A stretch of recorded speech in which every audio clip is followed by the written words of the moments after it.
Check the bushes. Watch out for any movement in the area. These shouts could be heard from all around Jose. As Jose laid on the muddy grassland, he remained as silent as he could with his body prostrated in a position that would blend himself in with the surroundings. He was alone. His dear mother had sent him off to the States at the young age of 11 in hopes that he would be able to escape the poverty that the majority of Jose's town lived in. Cold, scared, and covered in dirt, Jose was determined to get past the immigration officers and into the United States of America. He had been instructed by a smuggler on the appropriate path to take, but he had not imagined that it would be this gruesome.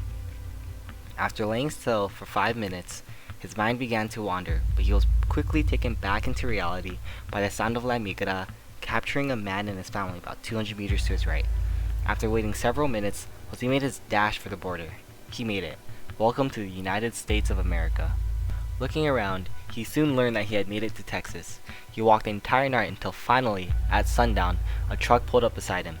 A young fellow with glasses asked Jose if he wanted a ride. Tired and out of money, Jose had no choice but to accept. In the car, the man introduced himself as Pedro. After taking a second glance at Jose, Pedro, after having lived near the border his whole life, knew that Jose was not from this country. Asking Jose if he had a place to stay, Pedro offered to let Jose work and board at his restaurant. Jose now not only had a housing, but also a job. Pedro, as it turned out, owned a diner and was willing to pay Jose $7 an hour to work. Jose was fortunate enough to encounter Pedro, and was then able to start saving a few dollars a week to send back to his mother and siblings in Mexico.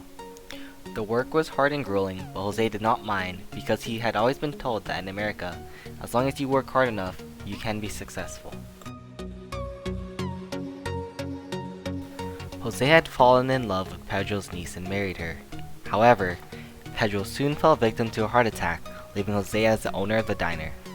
Determined to make it big and carry on the legacy of Pedro's diner, Jose opened up another diner in a nearby city. This startup was just the beginning, as many followed suit. In just several years, Pedro's diner had become a staple among Texans, and Jose had accomplished what he had set out to do. He received his citizenship from marrying Pedro's niece, and was in the process of filling out the paperwork to have the rest of his family moved over to the States. Jose, despite having came from a foreign country, despite not having the support of his family, despite all odds, emerged successful.